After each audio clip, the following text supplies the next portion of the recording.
여러분, 혹시 이런 생각해 보셨나요? 비는 왜 내리는 걸까? 옛사람들은 비를 단순한 날씨가 아닌 하늘이 세상에 보내는 메시지라고 여겼습니다.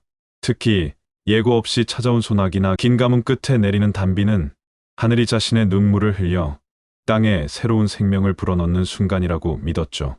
풍수에서도 비 오는 날을 매우 중요하게 다룹니다. 하늘의 기운이 땅으로 직접 스며드는 순간이며 이때 막혔던 기운이 풀리고 재물이 흐르기 시작한다고 봅니다. 실제로 옛 기록에는 큰 비가 내린 후 가세가 일어났다는 이야기가 심심찮게 등장합니다. 그런데 여기서 중요한 점이 있습니다. 같은 비를 맞아도 누군가는 복을 얻고 누군가는 기운을 흩어버립니다. 이 차이는 바로 우리가 비를 어떻게 맞이하고 행동하느냐에 달려 있습니다. 지금부터 제가 말씀드릴 내용은 단순히 비에 관한 이야기가 아닙니다. 하늘의 눈물이 재물운을 여는 신호라는 관점에서 비가 오는 날 반드시 해야 할 행동과 절대로 하지 말아야 할 행동에 대해 자세히 풀어드리겠습니다. 먼저 풍수에서 비를 다루는 세 가지 원리입니다. 풍수에서 하늘과 땅은 언제나 하나로 연결되어 있습니다. 하늘에서 내리는 비는 단순한 물이 아니라 하늘의 기운을 담아 땅으로 전달하는 전달자입니다. 비가 내리는 순간 하늘의 기운은 땅으로 스며들어 그 땅에 사는 사람들에게까지 흘러들어옵니다. 고전 주역에는 하늘과 땅이 서로 교합할 때 만물이 번성한다라는 구절이 있습니다. 비는 바로 그 교합의 상징인 셈이죠. 즉, 하늘이 눈물을 흘리는 순간은 단순히 기후 현상이 아니라 복이 시작되는 첫 신호로 읽을 수 있습니다. 그렇다면 왜 하늘의 눈물이 재물운으로 이어지는 걸까요? 풍수에서는 크게 세 가지 흐름으로 설명합니다. 첫째, 비는 새로운 기운을 불러옵니다. 둘째, 비는 막힌 기운을 씻어냅니다. 셋째, 비가 그친 뒤 맑아진 하늘은 복의 문을 엽니다. 오늘은 이 세 가지 흐름을 중심으로 비가 어떻게 우리의 삶과 재물운을 바꾸는지 함께 살펴보겠습니다. 비는 새로운 기운의 시작입니다. 비가 오면 여러분은 가장 먼저 무엇을 하나요? 창문을 닫고 빗소리를 외면하나요? 풍수에서는 비 오는 날 창문을 여는 것을 권합니다. 비의 소리는 단순한 물방울 소리가 아니라 하늘의 기운이 땅으로 내려오는 진동입니다. 메마른 땅에 빗물이 스며들어 씨앗이 싹을 틔우듯 사람의 삶에도 새로운 기운이 움트게 됩니다. 풍수에서는 물을 곧 재물의 상징으로 보았습니다.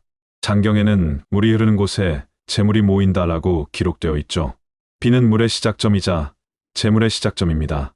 그 기운을 온전히 받아들이는 것은 곧 복을 집 안으로 들이는 행위입니다. 반대로 비를 불길한 징조로 여기고 불평하는 것은 하늘이 준 기운을 스스로 밀어내는 행위와 같습니다. 또 비내 짜증난다라는 부정적인 말은 곧 복을 흩어버립니다. 하늘이 내리는 기운의 선물에 감사하는 마음을 가질 때 그 기운은 비로소 복으로 전환됩니다. 실제로 제가 상담했던 분 중 비 오는 날이면 늘 우울해하고 불평만 하던 분이 계셨습니다. 저는 그분께 비가 올 때마다 창문을 열고 빗소리를 들어보라고 조언했습니다. 처음에는 반신반의했지만 빗소리를 들으며 차분히 마음을 가다듬는 습관을 들인 후 마음이 한결 편해지고 막혔던 일도 술술 풀리기 시작했다고 하더군요. 결국 비를 어떻게 맞이하느냐가 우리 마음의 밭에 어떤 씨앗을 뿌리느냐를 결정하는 겁니다. 비는 탁한 기운을 씻어내는 정화제입니다. 먼지 쌓인 도시가 비 한 번 내린 뒤 맑아지는 것처럼 사람의 삶에도 비는 오래된 막힘을 청소해주는 역할을 합니다. 그러나 여기서 가장 중요한 주의점이 있습니다. 비가 그친 뒤에도 집안을 닫아두고 습기와 어둠을 그대로 방치하면 정화된 기운이 아니라 오히려 탁하고 무거운 기운이 쌓이게 됩니다. 이것은 곧 흉운으로 바뀌어 재물운을 막아버립니다. 심리학적으로도 빗소리는 불안과 긴장을 낮춰 정서적 안정에 도움이 된다는 연구 결과가 있습니다.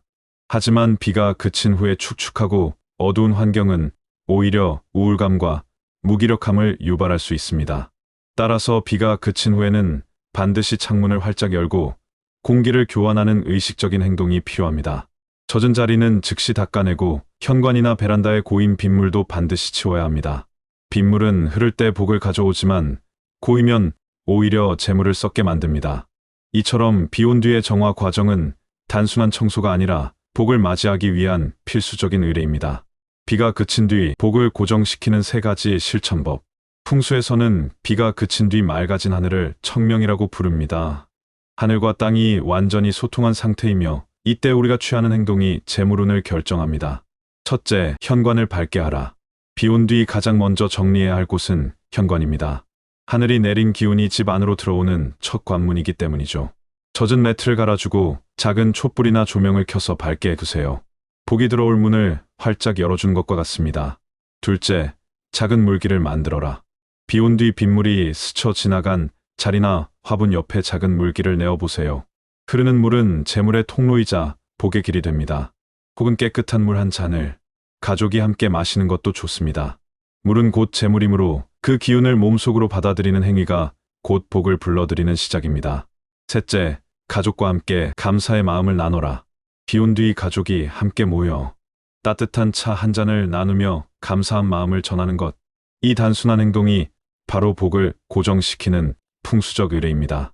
오늘 비가 와서 좋았다, 고마운 하루였다와 같은 긍정적인 말은 집안의 좋은 기운을 가득 채우게 됩니다. 즉, 하늘이 눈물을 흘린 후에 열린 복의 문을 어떻게 맞이하느냐가 여러분의 재물운의 향방을 결정하는 것입니다. 하늘의 눈물은 새로운 기운을 불러오고 막힌 운을 씻어내는 순간이며 복의 문이 열리는 신호입니다. 비 오는 날을 단순히 꺼림칙한 날씨로 여기지 마시고 오늘은 하늘이 내 집에 복의 암호를 내려준 날로 받아들이시길 바랍니다. 창문을 여는 것, 현관을 밝히는 것, 가족과 마음을 모으는 것, 이 모든 작은 실천이 모여 결국 재물운의 큰 문을 열게 될 것입니다. 오늘 영상이 여러분의 일상에 새로운 눈을 열어드렸기를 바랍니다. 혹시 여러분도 비와 관련된 특별한 경험이 있으신가요? 비 온 뒤에 이상하게 일이 잘 풀렸다든지 마음이 가벼워졌다든지 하는 순간 말입니다. 댓글로 남겨주시면 다른 분들의 삶에도 귀한 길잡이가 될 수 있을 겁니다. 이 영상이 도움이 되셨다면 구독과 좋아요, 알림 설정 꼭 부탁드립니다. 오늘도 여러분의 삶의 하늘에 눈물 같은 맑은 기운과 풍성한 복이 함께 하시길 기원합니다. 감사합니다.